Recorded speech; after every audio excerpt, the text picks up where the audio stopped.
Everyone, অনেক দিন পর আজকে তোমাদের সামনে আসলাম আমার ছোট্ট একটি মিনি ব্লগে। তোমাদের সবাইকে স্বাগত জানাই। এখন বাজে জানো কটা?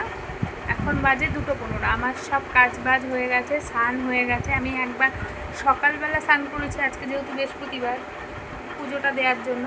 আবার আর একবার স্নান করলাম, সব কিছু করে রান্নাবান্না করার পরে একটু স্নান না করলে ভালো লাগে না। তো সোনার বাবাও চলে এসছে, ওরও স্নান হয়ে গেছে, ও ঠাকুর নমস্কার করতে গেছে। তো আমরা এখন খাবো, কিন্তু আমি এখন খাবো না, আমি আর ওর বাবা ছেলেকে আগে খাওয়াবো, তারপরে দেখবে আমার ছেলে কি করছে। দাঁড়াও, কি করছো তুমি বাবা? খেলছি। ওর মুখের মধ্যে চেনটা থাকবে, এই নিয়ে 3টে চেন কামড়ে কামড়ে ছিঁড়ে ফেললো। ওর খেলার জিনিস এইগুলো, আর এই যে গলু। আর একটু প্লিজ এগুলোকে ইগনোর করে যাও, কারণ এখন বর্ষাকাল, বৃষ্টি হচ্ছে প্রচণ্ড পরিমাণে।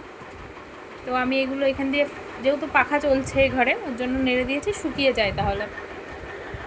তো চলো আমাদের আজকে লাঞ্চের মেনু কী কী আছে দেখো। এই দেখো বৃষ্টি হচ্ছে, একভাবে বৃষ্টি, আর কি কাদা হয় আমাদের উঠোনে। তো চলো লাঞ্চের মেনুতে দেখি কি কি আছে। দেখো, এটা হলো ভাত, এটা হচ্ছে ডাল করেছে, বিশেষ করে ডালটা ছেলেই খাবে। আর এটা হচ্ছে চুনো মাছ চচ্চড়ি, এটা হচ্ছে